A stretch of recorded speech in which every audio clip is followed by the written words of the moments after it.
مصدعه دماغها مصدعه. آه. التحاليل طلعت ان في نسبه من القرف اللي انت بتدفعه. يبقى كوبايه البن اللي عمر دايما بيعملها لي.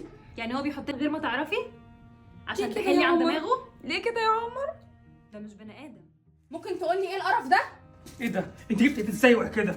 اوعي انت كده. اتجننتي ولا ايه؟ وانت بتاخد من القرف ده يا عمر؟ انت مالك؟ باخد انا ما باخدش؟ باخد أنا فلوس مالي؟ من جيبك ولا ايه؟ طب ما تكفي بيتك يا عمر. ما تكفي بيتك، الفلوس قربت تخلص. قلت لك ما هنزل. تنزل تشتغل زي البني ادمين. هنزل اشتغل وهكفي بيتي، مالكيش دعوه، اطلع من دماغي. ما بقول لك ايه؟ اطلع من دماغك. ما تلعبيش في حاجتي بعد اذنك تاني، ومالكيش دعوه بيا. ده حقوق عليك يا عمر ان انا اعرف انت بتاخد ايه. اوعى يا عمر، ده بس هيترمي في كده. الزباله. ده انا ارميكي في الزباله. يلا ترميني روحي في شوفي الزبالة؟ بتعملي، شوفي بتعملي ايه. يلا انا ترمي والله ده. العظيم ما هسكت يا عمر على اللي انت ما اللي بتعمله ده. عندك اعمل ايه ده؟ ترمي النعمه. وبعدين يا ست هاني ما تقومي تعملي لنا اكل. في ايه؟ تعبانه يا عمر، بطني وجعانه. انا جعان عايز اكل. بقول لك بطني وجعانه يا اعمل لك عمر. ايه؟ مش فاهم، انا جعان. عايز اكشف يا عمر. ماشي روحي لابوكي خليه يوديكي تكشفي، انا مش فاضي. تاني بابا؟ معيش فلوس. هو انا متجوزاك انت ولا متجوزه بابا؟ يا ستي ماشي هو معكش يشيل, فلوس عشان القرف اللي انت بتشربه ده يا عمر؟ يشيل معانا شويه، ما هو عنده فلوس كتير. مش شايل كتير يا عمر. معلش انا ان شاء الله زي ما قلت لك كده قريب جدا هنزل شغل تاني. انا مش مقصر في حاجه، لما يكون معايا ما بقصرش. انا هكلم ابوكي دلوقتي اقول له يجي ياخدك. لا ما تكلمهوش يا عمر، بابا مش ملزم اللي هو يصرف علينا. معلش نشيل بعض لحد ما الدنيا تظبط لا معايا ما وانزل نشيلش شغل. بعض يا عمر، انت معاك فلوس وبتصرف على الهباب بتاعك ده. طيب ما الفلوس بتخلص. معلش خلاص اقعدي بقى، نجيب لك اي برشام من الصيدليه كده تقضي الغرض، واي حاجه تسكن اللي عندك ده، ومعملي الاكل يلا عشان جعان. هشام عمر ماله؟ ما بقاش طبيعي اليومين دول وبيشرب القرف دوت اللي الشباب بيشربوه، وانا مش عارفه اعمل ايه بصراحه. وبقى عصبي، ما بقاش يصرف في البيت، مضيع فلوسه كلها على القرف ده. اعمل ايه؟ انا مش عارفه. طب ما تتكلمي معاه. اتكلمت معاه، وكل ما اجي اتكلم معاه بخناقه بزعيق. طب وبعدين هو قال لك ايه لما انت اتكلمتي معاه؟ قال لي مالكيش دعوه. انا حتى باخد مصروف البيت من بابا. انا مش عارفه يا عمر، متغير 100%. طب نفسه قولي له عشان نفسك، عشان صحتك. ولا الهوا ما بيسمعش خالص. طب بصي انا هقول لك على حاجه ممكن تجيب معانا نتيجه. يا ريت. هدديه، خوفيه، قولي إزاي؟ هبلغ عنك، هقول لاخواتك الكبار، هوديك مصحه. الحاجات دي كلها ممكن تخليه يتراجع، يرجع في الكلام. انت شايفه كده؟ جربي جربي وان شاء الله خير. اصل الموضوع ده وحش قوي، يعني الموضوع ده لما بيخش عند حد ما بيسيبوش خالص غير لما يبيع اللي قدامه واللي وراه، وانتي ما تسيبيش جوزك كده. باذن الله. عمر نعم. انت سايب البوتاجاز مفتوح يا عمر؟ كنت هتولع فينا في الشقه؟ معلش ما خدتش بالي. ما خدتش بالك؟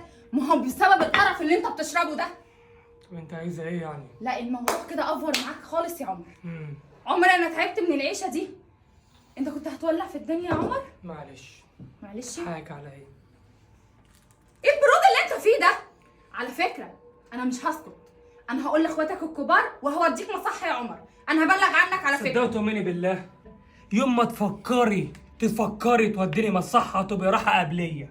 مصحه قبلك؟ افهميها زي ما ربنا تفهمي. يهديك يا عمر، ربنا يهديك. انا تعبت من العيشه دي.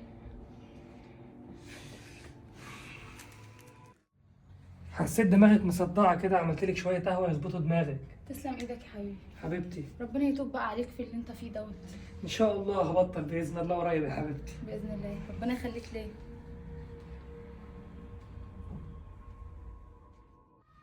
دماغي وجعاني قوي. انا مش عارفه الدكاتره ازاي مش عارفين يشخصوا حالتي. التحاليل ان شاء الله هتطلع وهتبين كل حاجه، هو شويه صداع بس. انا ممكن اعرف ايه ده؟ ايه يا حبيبتي؟ الف مليون سلام عليك. الدكتور قال لك ايه؟ مش عارفه يا عمر. قال لي لما التحاليل تطلع هنشوف اللي فيا ده طب ايه. التحليل هتطلع امتى؟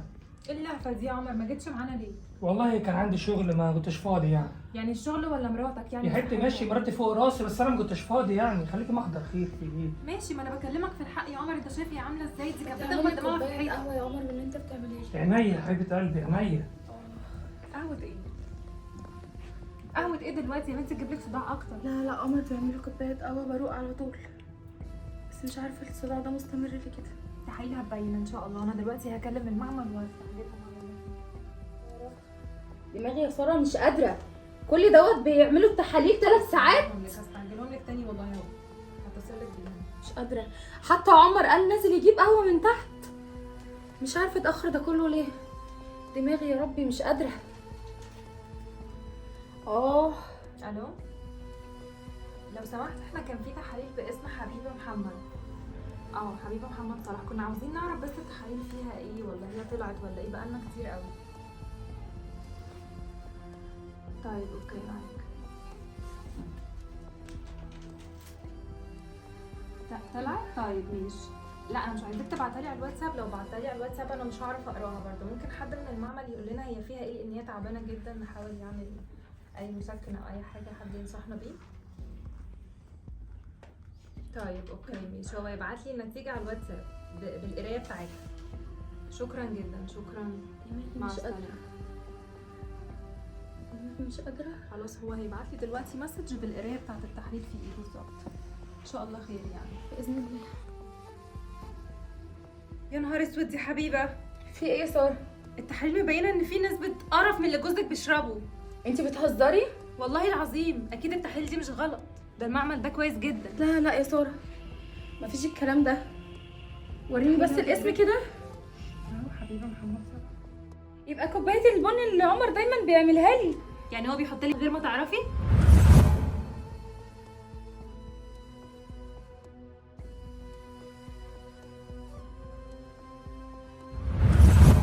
عشان ليه كده تحلي يا عن عمر؟ دماغه؟ ليه كده يا عمر؟ ده مش بني ادم. حسبي الله ونعم الوكيل فيه. يا جماعه معلش بس اتاخرت، كنت بجيب لكم البن اللي مفيش بن هنا خالص اصلا. بن منك لله يا عمر. في ايه ايه؟ يا عمر اللي انت عملته في مراتك ده؟ انا عملت ايه؟ مالك انت بتتكلمي كده ليه؟ هو ايه اللي بتكلم كده ليه؟ البنت بص منظرها عامل ازاي، انت مش بني ادم يا ابني. هتلاقيها تعبانه، دماغها مصدعه ولا دماغها حاجة. مصدعه؟ آه. التحاليل طلعت ان في نسبه من القرف اللي انت بتطفحه. انا ما بشربش حاجه اصلا. لا كنت بتشرب بتحط لي يا عمر حاجه في القهوه؟